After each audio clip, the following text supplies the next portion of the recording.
All right, ladies and gentlemen, welcome to Q25, quarantine workout number 25. So here we go. Let's get into the general warm-up today. And then that will be as it usually is. But then once you get through the general warm-up, we're going to change things up just a little bit with the walkouts and the corrective squats. So what we're going to do is, instead of going for reps, you notice I said walkouts and corrective squats and not 10 and 10. So the reason for that is, with the walkouts, you're going to go for 5 minutes continuously, and you're going to be breathing anatomically here. So that means when your body extends, you draw in breath. When your body contracts, you exhale breath, right? So what that's going to look like is this. I'll talk you through it, and I'll show you what it looks like. You're going to breathe in here when I'm extended, and I'm going to exhale on the first step, the bend down. So this is the first step here, exhale. Then, when I walk out, I'm going to draw breath in. And then at the end of this walkout, instead of a push-up, I'm going to hold my breath while I do 2 step outs. So that was right out, right back. And then left out, left back. And I'll hold my breath through that. And then I will exhale through there and inhale on the way up. And at the top, I'm going to bring my shoulders back, draw breath in, open up my chest. So when I go and I do that, just as I'm going to have you guys doing it, you're going to start with that big inhale. And you always want to be bringing that breath in through the nose when you can.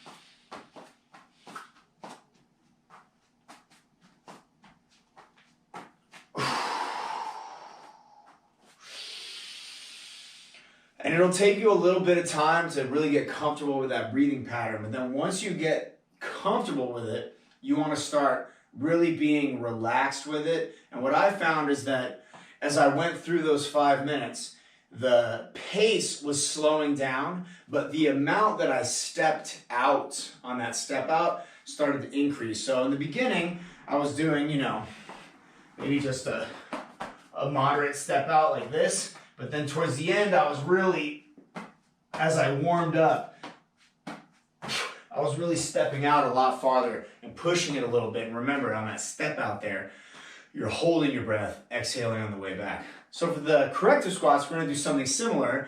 We're going to do 2 90-second intervals for a total of 3 minutes of the corrective squats. And the reason we're doing 2 different ones is because we're going to switch the way we breathe, because there's no way to, like with the walkouts, you can easily breathe anatomically. With the corrective squats, there's no real easy way to breathe anatomically because your body isn't closing and opening alternatingly. It's a little more complex than that. So what we're going to do is you're going to breathe with the step, and then at 90 seconds, you'll switch and do another 90 seconds opposite. So I'm going to start off on the 1.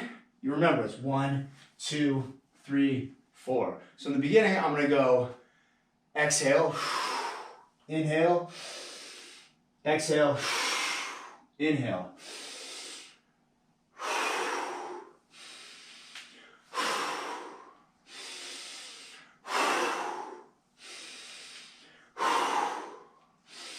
I'm going to go that for 90 seconds, and then I'm going to switch.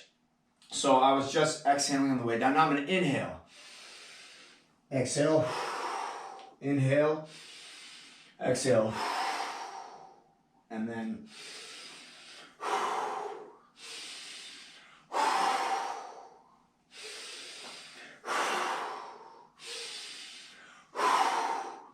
and you should be taking full deep breaths here, and always allow the breathing to dictate the tempo.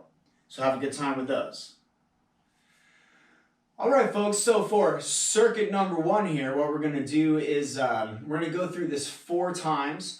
And we're going to work for time on this. So it's going to be 15 seconds of 2 different exercises, then 15 seconds of each of those same 2 exercises on the opposite side, and then you'll go into a 60-second plank, and then there's going to be a combination move at the end that we're going to do that I'll explain when we get there. So you'll probably remember this from all the way back in quarantine workout number 1. There's a couple of moves here that we're going to appropriate. So you got your dynamic 2-point plank, this freestyle plank. Keep the hips nice and flat, lift the leg, extend the arm, and make sure you're keeping that high elbow. From there, you're going to go right into transformers. So 15 seconds of freestyle dynamic 2-point plank, then 15 seconds of transformers, and then you're going to get the opposite side, 15 seconds, and then 15 seconds on the other side here. From there, you go right into a minute of plank. This minute of plank will be a little bit taxing. You're going to be a little fried already from the dynamic stuff. But then you go into a nice, stable minute of plank and focus on keeping the shoulders nice and snug and the posture perfect. Focus on your breathing. And remember, planking is really more of a mental exercise than it is a physical one, right? Or it's at least as much mental as it is physical. All right, after that minute of plank, what you're going to do now is a combo move. You're going to do this for a minute as well. You're going to do a kneeling jump into a high tuck jump, and then you're going to inchworm back down into position, enter child's pose before going back into that kneeling jump. And remember, if you guys are swimmers, then your feet should be plantar flexed here. If you're a track athlete, you might be sitting back with your feet dorsiflexed. But if you're a swimmer, you definitely want to have your feet plantar flexed. You want to apply that pressure to the top of the foot and work that kind of flexibility that you need for kicking. So what this is going to look like is this. I'm going to pop up, kneel and jump.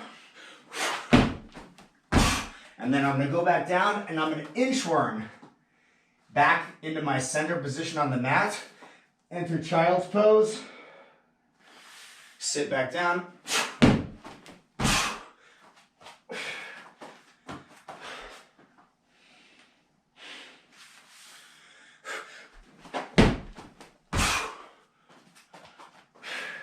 And the reason that this is an inchworm when you're walking back is because you're going to be taking small steps with the legs as well as small steps with the hands to get yourself back in a position. Because when I do that kneeling jump, often I'm going to end up a little bit in front of where I was.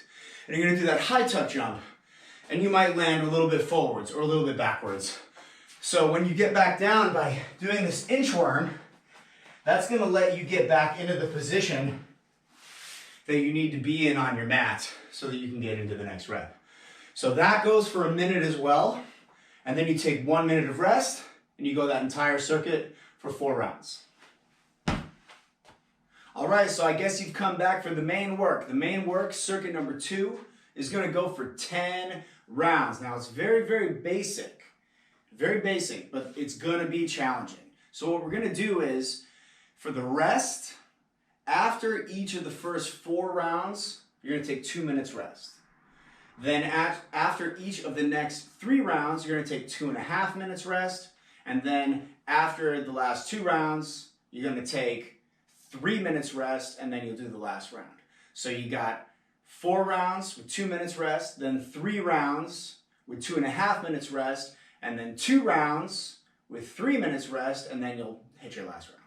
So what we're going to do is high pulls, overhead press, single arm swing cleans, kettlebell swing cleans, and then we'll finish off with high tuck burpees.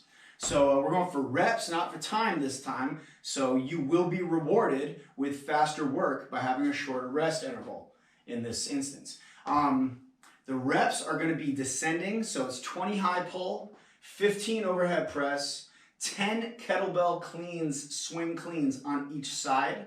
So that's kind of a trick there. It's 10 on each side. And then 5 high tuck burpees.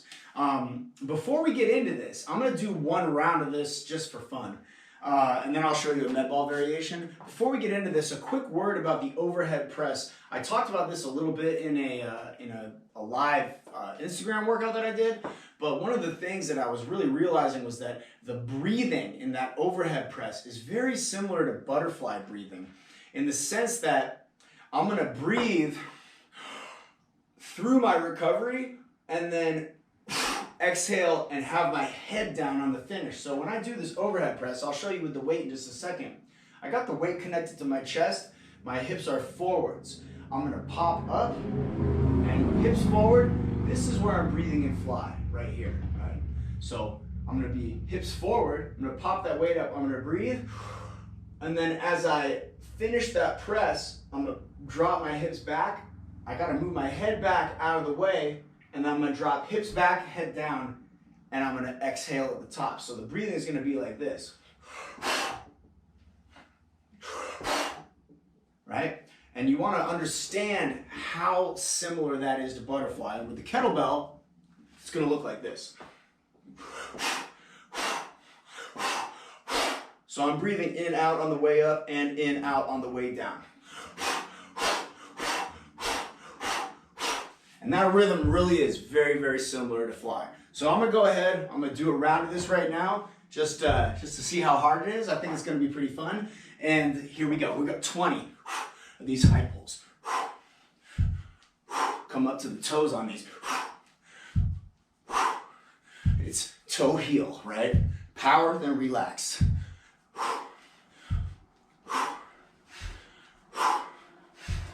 I think that was 10.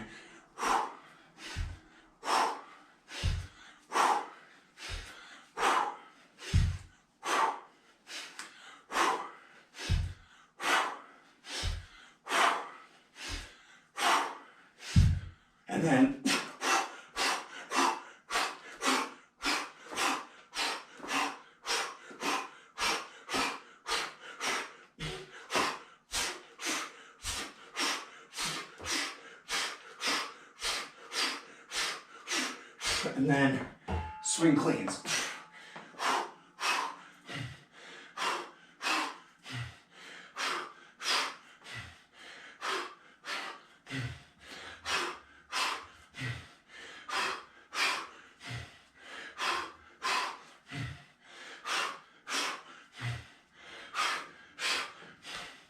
And then go ahead and switch sides.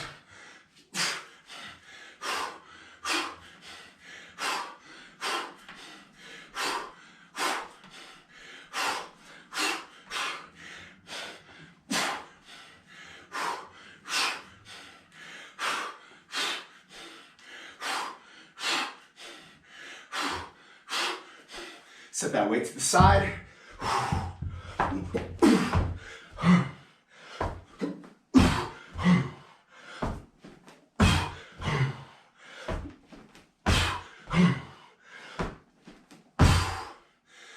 And then rest. You take 2 minutes, then you'll take 2.5, then you'll take 3. By 4, 3, 2 rounds, then you'll have your last round. Have fun with that. Okay, so I've caught my breath a little bit. So if a med ball is all you have, the way that you're gonna modify that circuit is instead of the high pulls, you're just gonna go G squats. But make sure you get your hands under the ball, your elbows out in front of you. So I don't wanna be holding it down like this. Get it against your chest. Get your elbows out in front of you. Then, instead of the cleans, you're gonna do